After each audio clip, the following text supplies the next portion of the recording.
Alright, so this entire session is literally just a 30-minute Q&A then. Yeah. Alright. So you have questions around Shulk. I assume a lot of your examples are going to be from Cascadia Clash, me beating Fizmin into me beating Jared. Yeah. Cause Jared King is so cool, man. I love that dude. yeah, he's chill. I talked to him at Rise and Grind. Uh, but I have a PR'd one here that I'd like to be able to beat with Kirby, as hard as that is, or at least feels. Don't worry, Jared is arguably top 3 Shulk in the world. I know exactly how that feels. Yeah, I definitely get that. Alright, so what are the questions then? Uh,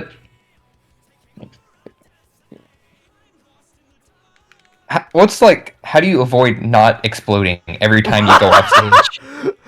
Like, I swear to God, I go off stage and I just die, and it does not matter what I try. It doesn't matter which mix-ups. I just get hit by fair 20,000 times and die. Oh my god. Sometimes, I won't lie, sometimes they're really damn hard to avoid. Shulk is definitely one of those characters that can literally just not care. I don't know if you saw, but during my sets versus Jared and Fizmint, well, two things happened with Inhale. First off, I got Inhale a decent amount. I I was like, I Hmm. can't really damage Shulk. Like, I don't have super long combos or anything. All the combos I was Hmm. doing against both of them, you could see they're kind of simple. They're literally just like up tilts, or stuff like that. I went for the Monados a lot. Now, with Monados, the game hardcore changes. You no longer explode off stage because, as Jared put it very simply, jump art is stupid. True. Very stupid. You could see me getting out of disadvantage a lot for Hmm. literal free, like no cost whatsoever, whenever I had jump art on. But in a lot Hmm. of situations, I didn't have jump art. When those situations popped up, I had to struggle a lot more. At earlier percents, you're not going to really explode. Because even like Smash Art won't send you super far. It'll send you like mid% far when you have like very low percents. The entire Hmm. point is literally just I was kind of reactive. Me personally, off stage, whenever I saw Jared, I was just kind of reactive. I was waiting for like Jared to do something. And the second I saw something happening, I was on guard. A lot of times you saw me taking like not exactly straightforward paths to the ledge. My goal was half the time literally just go to the ledge. And if I Hmm. could do that, that was my entire thing. From the ledge, it's still really hard. But it's a lot better than being literally anywhere else off Oh, for stage. sure. To get There's off... one. Yeah, no, go ahead. There's one in my local scene that's honestly kind of close to where the PR one is. Uh, but I find it a lot easier to get off ledge versus him than off stage. Like if I'm off stage, I fear for my life. Does not matter where. In corner, I at least feel somewhat okay. It's Like, not fun, it but is. It sounds like it. Like, I legitimately think if you just look back on the videos, you'll see that a lot of times I'm taking really obscure paths. I'm mhm. basically aligning myself with the ledge so that I have a lot of options. If I see him start coming off stage and I know he's gonna forward air, I can just like air dodge to the ledge immediately as soon as that forward air starts coming out, so that the forward air misses me and I'm at ledge and I'm aligned in such a way that I'm most likely going to hit the ledge. That's plan A. Plan B is try and do a hard snap onto the ledge, but be careful because that downer can just literally snipe that hell out of you. Yep. And there Yeah. was one time where I still got like hardcore two framed when I was Hmm. recovering like that from one of his forward airs, I believe. So no matter what, you just have to kind of outplay them there. You have to mix them up a little bit so they don't know fully when you're going to do it. Okay. Makes As sense. as as bad as that sounds, there's no other way to really say it. You just kind of have to Yeah. watch, I guess. I Yeah, do. that's fair. I can say I successfully have a lot of Shulk videos that are going to be coming out soon. As soon as Cascadia like Hmm. puts them on YouTube, but the VODs are still up, I believe. So Hmm. if you need that immediately, well, congratulations, All my right. friend. Yeah, I was really happy to see that.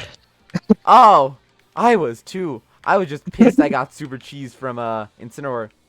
Yeah, it happens. It does, which is sad because I honestly believe if that didn't happen and I won Game 5, I could have definitely beaten H4. I've Mm-hmm. beaten H4. I'm pretty sure every time, except maybe Well, once. is Pika Kirby really that good? I've heard that a lot from like a lot of Kirby's. That No, they're like, yeah, this is it's not fine. super It's not super good or anything. I think it's no, I don't think it's -1. I think it's like -0.5, somewhere around that. That's still good, honestly. It's very slightly losing, but honestly, for the most part, we can contest Pika, and I honestly just end up outplaying H4 a lot. And there was a lot I wanted to try against what's his name? Hmm. Honestly, there was a very lot that I wanted to try against Big D after I lost the first set. Because honestly, I just never fought a player like that. I've never fought such a good freaking ice climbers, to where it feels Yeah. like if I get hit, his advantage was just better. But his Hmm. neutral, it was like, that's what scared me. Yeah, And that's fair. I learned a lot. I learned I have to be a lot more defensive rather than aggressive in Hmm. that matchup. But yeah, no, That go makes on sense. with your question. So on the flip side, is it like worth edge guarding Shulk ever? Yeah, no, I Uh, tried a lot of the time. Okay, no, go ahead. Finish the question.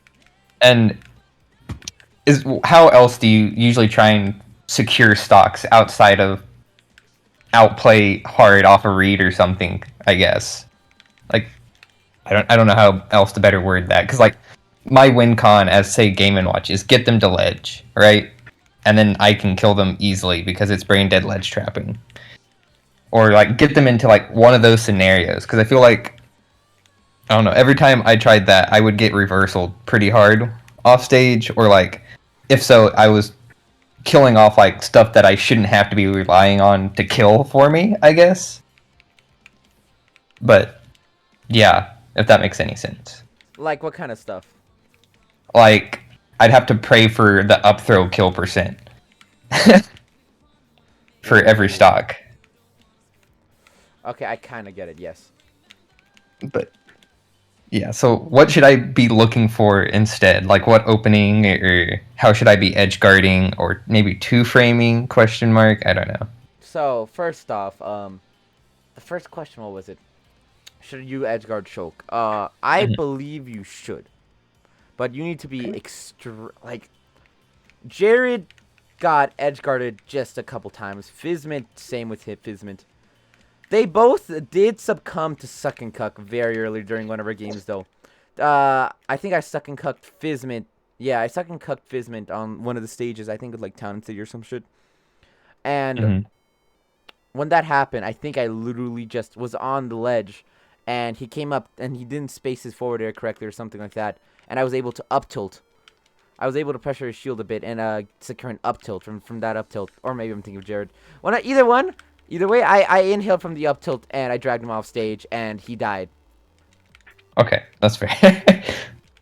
And specifically for edge guarding Shulk, uh, Fizment died to a lot more edge guards than Jared did. And I still think that you should probably edgeguard Shulk, but you need to know that you can for sure get reversaled, and that it's very possible, because that hitbox of Shulk's on Uppy is fucking massive. Yeah. That's why Yeah. Lemon lost. I don't know if you just watched my matches, but I only watched yours. well, frick. I tuned in for it. Well, right before that, there was this player named Lemon from BC, right? Hmm. And he's really good. He's beaten Jared every single time, except this one time at Cascadia Clash, which I was really upset about. I was watching that live, by the way. And I was like, everybody's like, oh, where's your regional pride, JJ? And I'm like, I don't fucking care if I have regional pride right now. I usually do, but like, fuck. I don't want to do Shulk into Shulk. Like, I love Yeah. Jared. He's the sickest dude. But fuck Shulk, man. Fuck this matchup. You think I'm going to cheer Yeah. for him right now? Nah, I want Lemon. They all looked at me so fucking weird. Mhm. And to be fair, I I deserved it. But yeah, I no. definitely get it. Jared ended up winning, and I don't even remember how. He just did. I'm pretty sure. Oh my god, I remember. He did double jump with freaking. He Monado jumped. He double jumped Monado arts. Hmm. And it went so high up into the blast zone that it caught Lemon at really early percents, and Lemon Oh wow. fucking exploded. Felt. We were all crying. I get that. It was I the would be sickest too. thing we'd ever seen. But yeah, no. Jared is really good with that. He mixed up a lot off stage because sometimes he did a normal edge guard, and I caught a lot of the normal stuff. Like, Mhm. okay, he's just going to go low, he's going to like double jump, and then he's going to up B. I caught that a lot because that's really not that hard to catch. You can catch the peak of Shulk's like up B. But like Mhm. during the middle of it, it has this massive hitbox that's in front of it and slightly above it even, and that's really hard to deal with. But when he switches to the next like hit, you know how it's a 2-hit move that you can activate. Yeah. That second hit doesn't really have a super high hitbox, so you can kind of just edge guard that half the time with like downer or something. Okay. I But didn't. later on, he started mixing up during the sets. Instead, he did, he went low, but then he switched to jump art, and then he just kept going lower. And then he recovered because jump art. Mhm. Okay, that makes sense. And that was a really good mix-ups. Still, I do believe edge guarding Shulk, not all the time. Sometimes you just can't do anything and you have to ledge trap. There are some times where I set up myself and I'm like, I don't think I can edge guard him right now. It's not worth it. You just kind of have to weigh the pros and cons of edge guarding at that moment. Okay. That's fair. So how else would you find kills versus him normally? Like, assuming you don't have Monado, because if you have that, I kind of have ideas on how to. No, I'm not great with it, but I'm not great with it either. I learned a lot from the Fizmint set. That was like my first time actually properly going for it. And I learned a lot from the Fizmint set, so I was ready when Jared like led me in. I inhaled him and I'm like, I win. I win these. yeah. So, like, how else do you find stocks normally? Like, what other situations are like, oh, this is what I need to look out So, for? once again during these sets, I kind of experienced what you were talking about exactly, but I couldn't grab still. I didn't really get grabs. So I just had to keep setting up for him to be in disadvantage a lot and wasting arts as much as I could, like, force him to waste arts. I think it was game 3 specifically. Jared had one of the games, and I should have been up. No, I was up. It was 1-1. Jared freaking wouldn't fucking die! Yeah. It was game 3. He was at 111%. We were on PS2, and I died. I don't remember how I died, but I remember I died. And from there, he just slowly started racking up percent, but I did too. I racked up my percent, he racked up his. And that was the problem. I couldn't fucking kill him. Hmm. But I knew I could have just exploded any moment if he wanted me to. Yeah. So I just had to play extremely safe. I knew Okay. I was in the advantage, so I didn't have to approach at all. I just had to be more defensive. I had to play extremely defensive, basically just... I couldn't wall him out. I just had to Hmm. play defensive. I had to wait for him to approach, and I could force him to approach because he doesn't have any projectiles. But he has an incredible spacing tool that just beats out Kirby. When we don't have to approach, we can force him to basically be in worse situations since we're playing defensive. We're playing the defensive wall. Hmm. What you want to do is basically just bait him and use any movement you can, small, short size as well, to be as close to him or to make him like mess up anything, mess up any of his spacing. And as soon That as makes he sense. messes up spacing or anything like that, I did something. Half the time I used a lot of F tilt because he was really high, like I said earlier. He was Hmm. like at 100 and probably 50 at this point, and I was at around 70. What I did at the end, game 3, was literally I kept fucking F tilting him. He kept having to go in. I used my small size, and sometimes I F tilted him, and it would trade with his blade. Like I would get hit because he's in Monado arts and freaking using speed or whatever or something Hmm. to just get in faster. And I'm over there in the corner. Well, not in the corner, near center stage. You have to take center stage here because if he gets you in the fucking corner, yeah, he was at 150 max rage choke. Freaking, literally Smash Hard would kill me anywhere from ledge, and I was not going to deal with that shit. So, Hmm. center stage was my best friend there. I kept F tilting him. I kept trading with a lot of his blows, but that was fine because I knew I was going to take less damage at that point since he was higher. And Hmm. yeah, no, at 100 and like 80% game 3, I kept doing that shit.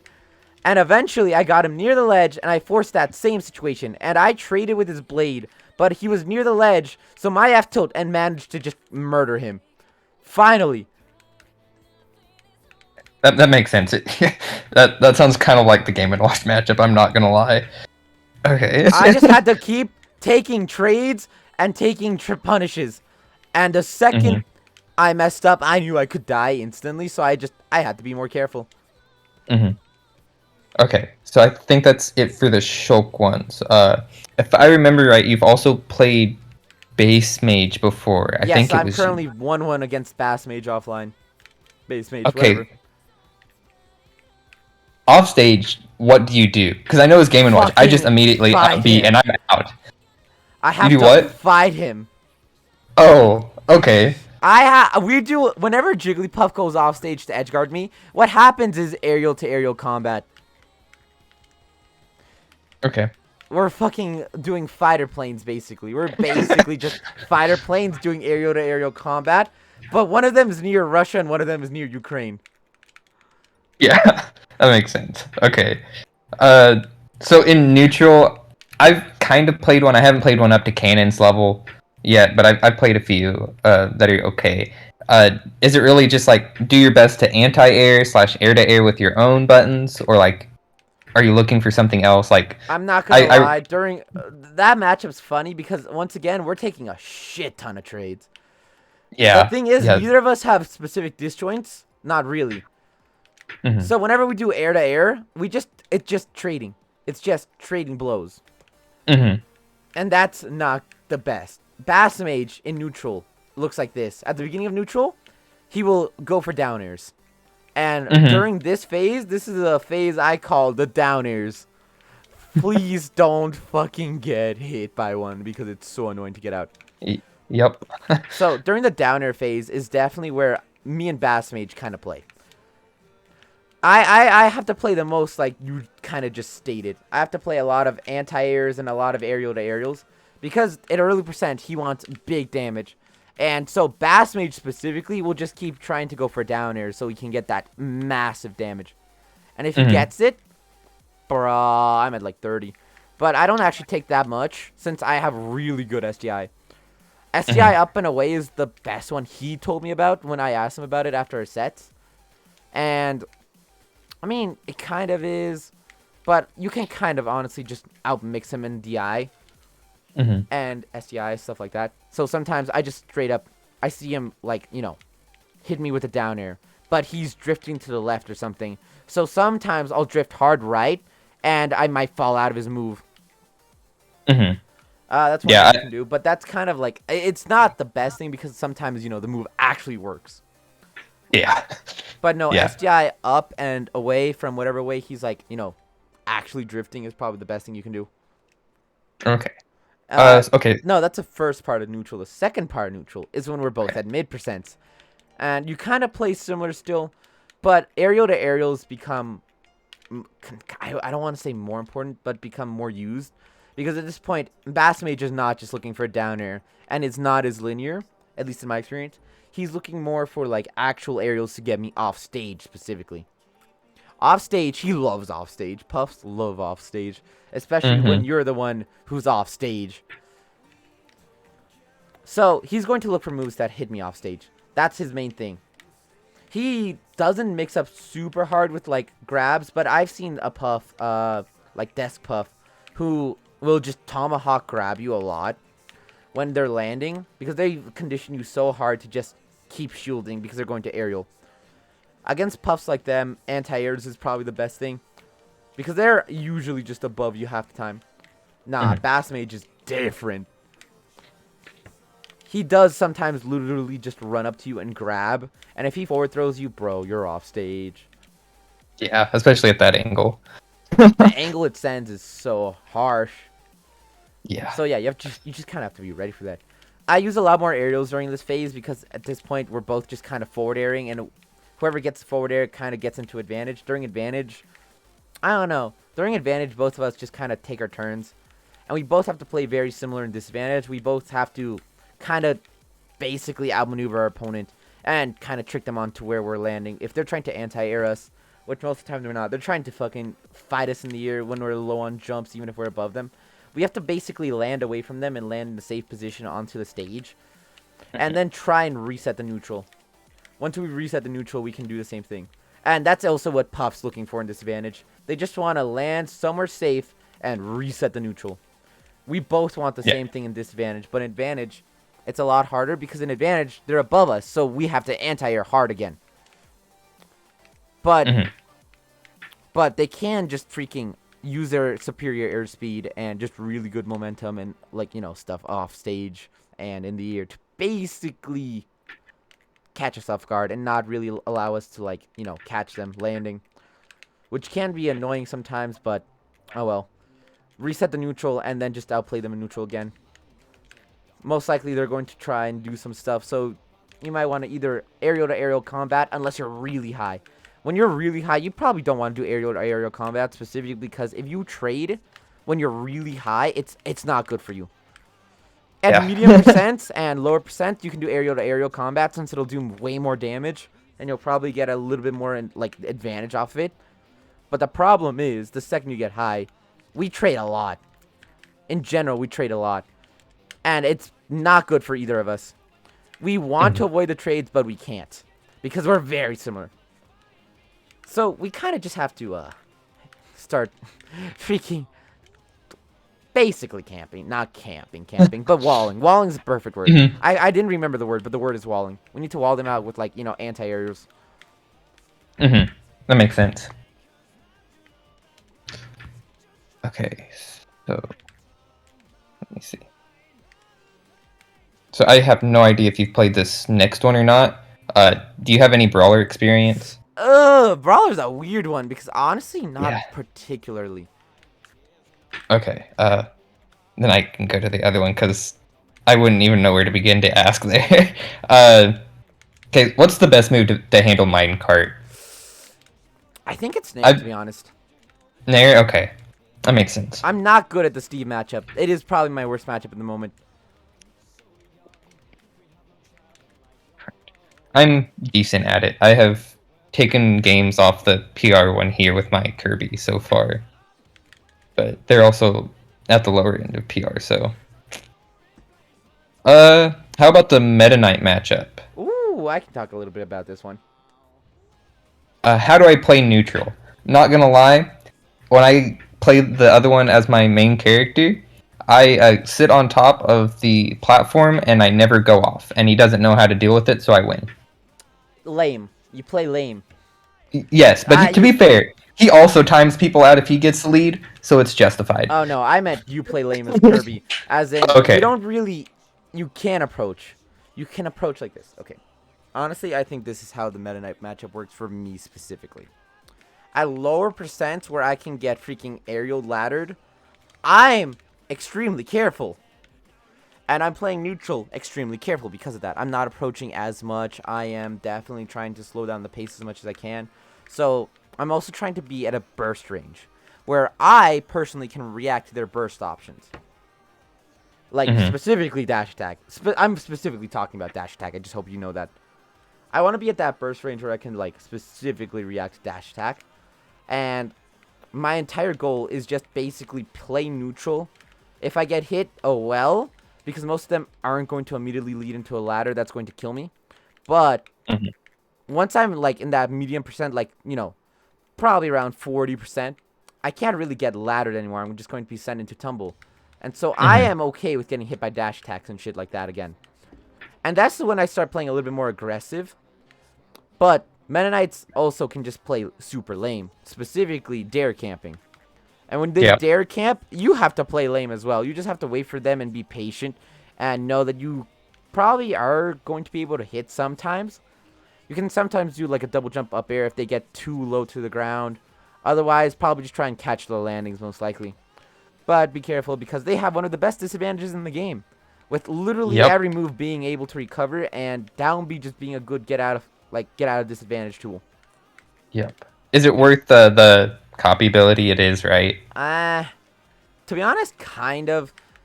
Honestly, I don't see too much use in it, but one thing I've done in the past before when I was you know who Bonk is, right?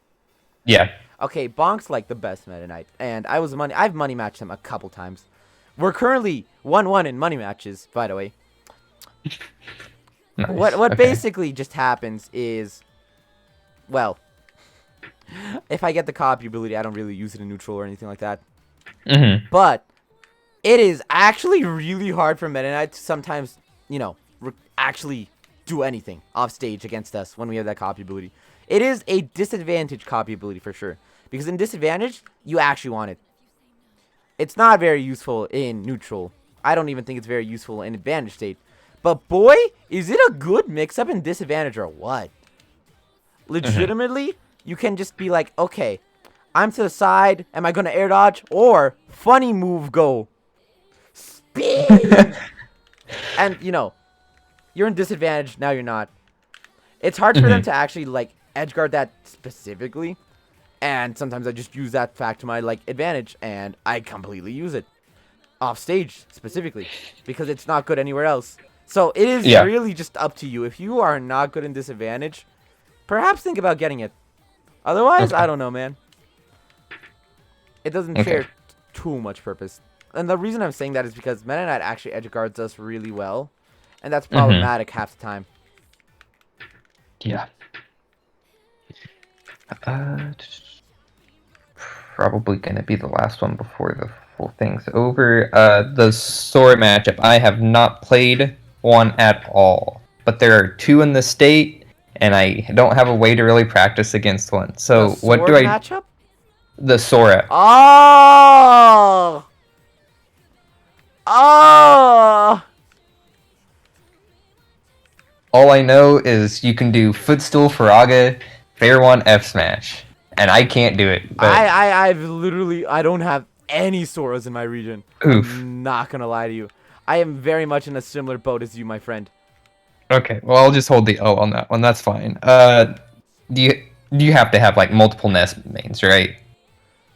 No, we barely have any, but I still have enough Nest experience. Okay. From out of region specifically, I have enough. Specifically Syrup. Syrup's my homie, and we played a lot. That's fair. On Wi-Fi and offline a little bit. So I actually do have Nest matchup experience, if you need that one. I feel kind of fine in advantage state versus him. Disadvantage, I'm guessing you just almost always want to either go high or not deal with Yo-Yo, or does Uppy beat Yo-Yo? Okay, so to start with, Uppy does beat Yo-Yo. Okay. But not exactly how you think. You kind of have to be either at the side of it a little bit and then Uppy so that the actual hitbox, you know how the hitbox is on the side, right? So that the actual hitbox can beat it out. Because if you just try and perfect the ledge, you're going to get hit. That makes sense. So you have to be a little bit to the side of it and a little bit below it. And then, yeah, you can beat it out. You can also just straight up hit the Nest main. And that's what I do a lot. Whenever they yo-yo, my main goal is they're at the ledge. They're yo-yoing. I'm going to Uppy and I'm going to hit the Nest main. And that's just going to, snap them out of yo-yo. That makes sense. And then I've played one of the two PR Nest here's. And I kind of played it like I play against Puff in a way. How and so? He folded to it, just a lot of anti-airs, and I was kind of just stuffing him out with back air a lot. Okay, that's fair. Is that close to what I should be doing? Because there's one that's ranked above that, so I don't know if that's just, I'm outplaying in neutral, or if that's like what I'm supposed to be doing. It depends, because honestly, they can camp harder than us. If he's just approaching, then that's probably not exactly how you should play the matchup. Syrup definitely plays the matchup correctly, and he doesn't approach at all. A lot of the time, he's just literally camping me. Like PK Fire camping me. Neither of them will do that. They don't camp here. That's not how you play the matchup correctly against Kirby. I will say that much. Against PK Fire camping, well, honestly, do what works for you for now. I'm going to say that much for sure. But against PK Fire camping, you just have to be a lot more patient and ready for it. Because if they're in the air anywhere near the platform, you just have to be ready. Okay, that makes sense. And yeah, I think that is... Time? Correct. It. Yeah. Can I ask one short question? Because it'll be like a move is the answer. What is the best way to catch an air dodge to ledge? Like what move? Personally? Depends. If I'm facing backwards, always back air. If not, I might use nair or fair. Most likely nair, though. But if you're on the stage, you can kind of just F-tilt it. Okay, that makes sense. Okay, that's it. All right. Thank you so much.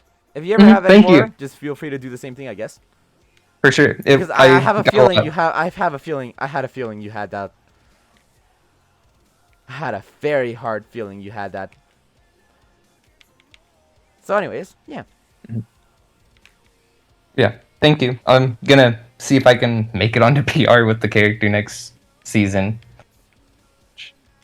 Well, We'll we see all how gotta that goes. aim. We all gotta aim. By the way, what region are you from? Oklahoma.